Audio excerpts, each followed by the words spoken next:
Buen día, familia y amigos. Bienvenidos una vez más a este otro miércoles de Enfoque Misional, en los que estamos tratando de aprender desde el punto de vista de Dios diversos temas que Dios mismo nos dejó en su palabra. La semana pasada hablábamos acerca del plan maestro de Dios, qué es lo que Dios se propone, porque vienen de repente muchas preguntas a nuestra cabeza y una de ellas es ¿qué se propone Dios?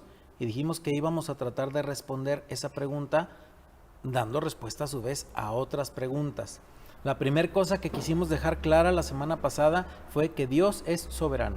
Hablábamos de qué es la soberanía y esto significa que Dios, en pocas palabras, hace lo que Él quiere, con quien Él quiere, cuando Él quiere.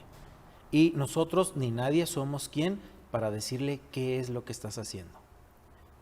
Dijimos la semana pasada también que la prueba de fuego de cualquier criatura dotada de libre albedrío, de libertad para decidir lo que quiere hacer, la prueba de fuego para cualquier criatura dotada de libre albedrío es su lealtad a la voluntad de Dios.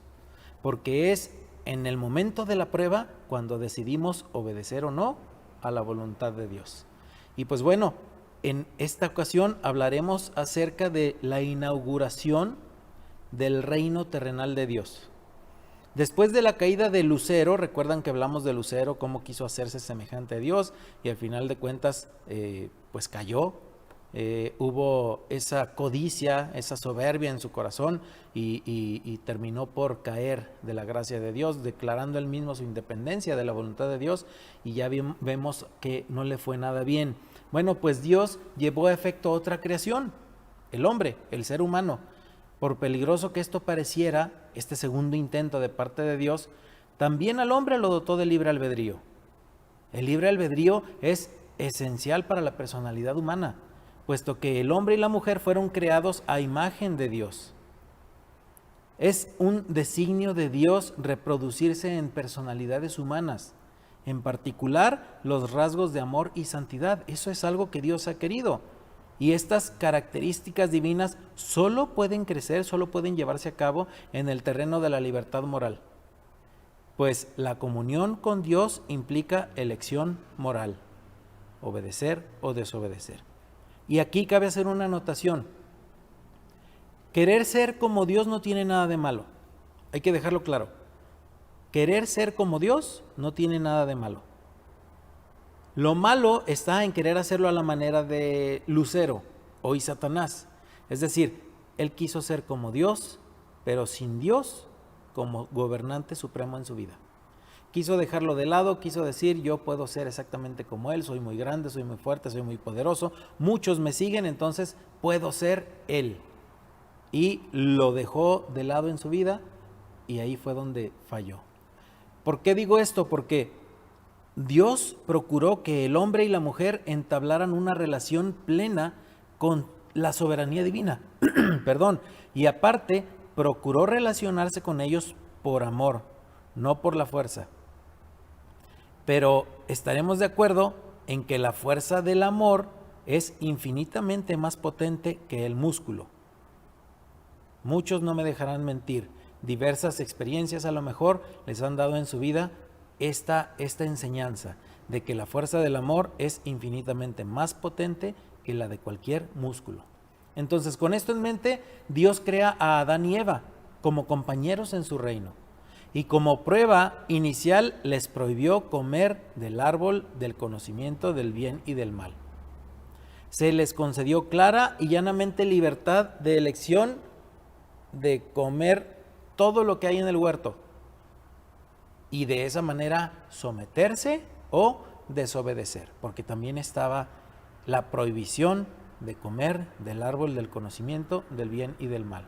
Ahora, por si hay gente que se lo cuestiona, el árbol no fue puesto allí como una trampa o una provocación, sino como una prueba inevitable, dándole a la pareja, a Adán y Eva, la posibilidad de elegir el ser leales a Dios o someterse a estas otras seductoras alternativas que la serpiente les estaba presentando en ese momento. Si ellos hubieran rechazado la sugerencia maligna de desobedecer que les estaba presentando la serpiente y se hubieran mantenido fieles a Dios, el resultado hubiera sido que podrían haber ido a comer del árbol de la vida, que también estaba ahí en el huerto, y haber sido establecidos eternamente en justicia, simplemente por haber obedecido el mandato que Dios les había dado. Pero ambos desobedecieron el mandato expreso por Dios y causaron la caída de la raza humana. Mediante esta acción deliberada de parte de ellos, también, al igual que Lucero, se declararon independientes de la voluntad de Dios. Y con esto también se afiliaron al reino satánico de las tinieblas. Pasaron de ser de la familia de Dios a la familia del diablo. Y de ahí venimos todos. La causa entonces de este desastre, hay que dejar claro, no fue el árbol ni la serpiente, o el mal escondido que estaba detrás de esta serpiente, sino la ocasión. O sea, todo esto fue la ocasión para que dos seres humanos expresaran su libre albedrío con respecto a la voluntad de Dios. Fue la prueba inevitable. La causa de este desastre consistió en la decisión de dos seres humanos. Ellos fallaron y cayeron en esta prueba de lealtad junto con el ejército de ángeles caídos que ya habían venido junto con ahora Satanás. Así que aparentemente la segunda caída de la creación echaba por tierra las grandes esperanzas de Dios de extender su reino hacia agentes morales. El hombre recibió de Dios la responsabilidad de ejercer dominio sobre la tierra, pero no se le podía confiar una fruta. Imagínense. ¿Era entonces este don divino del libre albedrío demasiado arriesgado? ¿Significaría este don la ruina suicida para toda la raza humana? Porque así fue, pareciera al principio. Pareció ser contraproducente, al propósito divino, porque dio la impresión de que el pecado se estaba alzando victorioso. Pero podemos resumir aquí los dos problemas. El dilema con el que Dios se encontró aquí fueron dos problemas en su proceso creativo.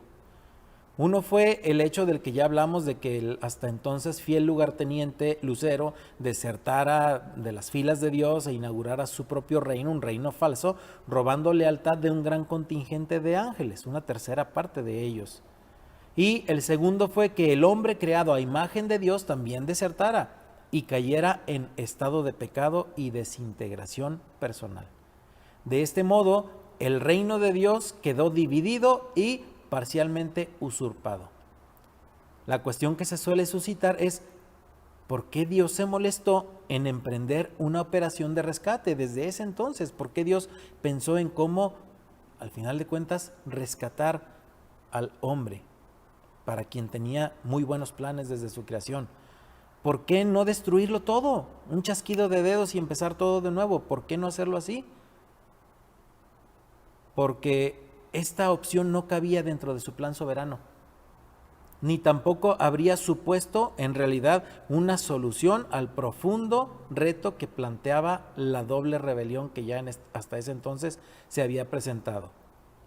Es decir, Dios no solo se levantó contra el desafío insidioso del pecado, sino que su gran corazón de gracia inició desde ese entonces, como dije, la maravillosa operación de rescate de los pecadores.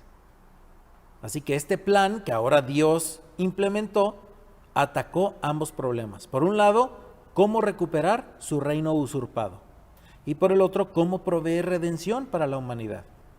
Así que Dios encontró una solución que no tratara ambos temas por separado, ambos problemas por separado, sino concibió un plan para proveer salvación a la humanidad y asegurar así la victoria sobre el reino de la mentira. No se podía llevar a cabo este plan mediante una mera exhibición de músculo divino, de que lo tiene, claro, pudo haber obligado a todo mundo, o pudo haber, como decíamos hace rato, con un chasquido de dedos, terminar todo y comenzar de nuevo. Así que no se podía llevar a cabo mediante una mera exhibición de músculo divino, aunque pudo haberlo hecho. La respuesta no consistía en entrar con mano dura, como también lo pudo haber hecho, sino que este juicio conjunto y catastrófico simplemente quedó pospuesto.